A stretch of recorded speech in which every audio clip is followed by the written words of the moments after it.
ये देख, इस तरह से हम धो रहे हैं। कंबल हमने इस तरह से बिछाई है और बाल्टी भरी हुई है, उसके साथ पानी ऊपर डालेंगे, सरसों वगैरह ऊपर डाला है। हाँ, सर्फ डाल के तो जी ब्रश ऊपर लगाया। ये नीचे पहले हमने फर्श धो लिया था इस तरह से। ये इस तरह से।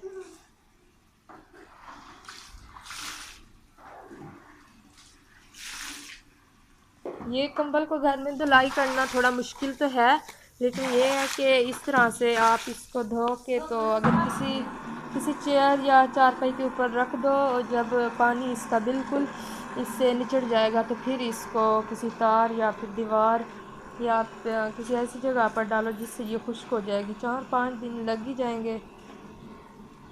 ऊपर तक छत पे तो जल्दी सूख से मरे, या फिर छत की पर्दी पे डाल के फिर ऊपर धुल जाएंगे।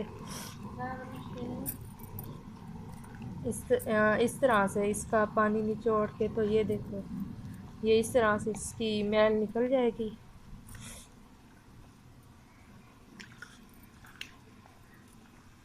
ये देखो, अभी भी इसमें काफ़ी मैल है, इसके ऊपर काफ़ी सारा पानी डालना पड़ेगा बाल्टियों के साथ, तो फिर ही जाके ये साफ़ होगी। काफ़ी ज़्यादा इसके ऊपर पानी बहाना पड़ेगा ताकि सर्फ भी निकल जाए और इसका मैल भी निकल जाए।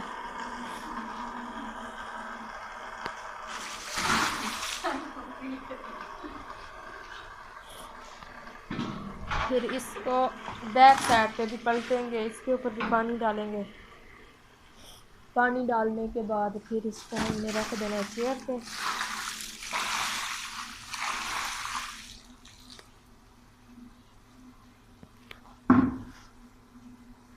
ओके, अल्लाह हाफिज़।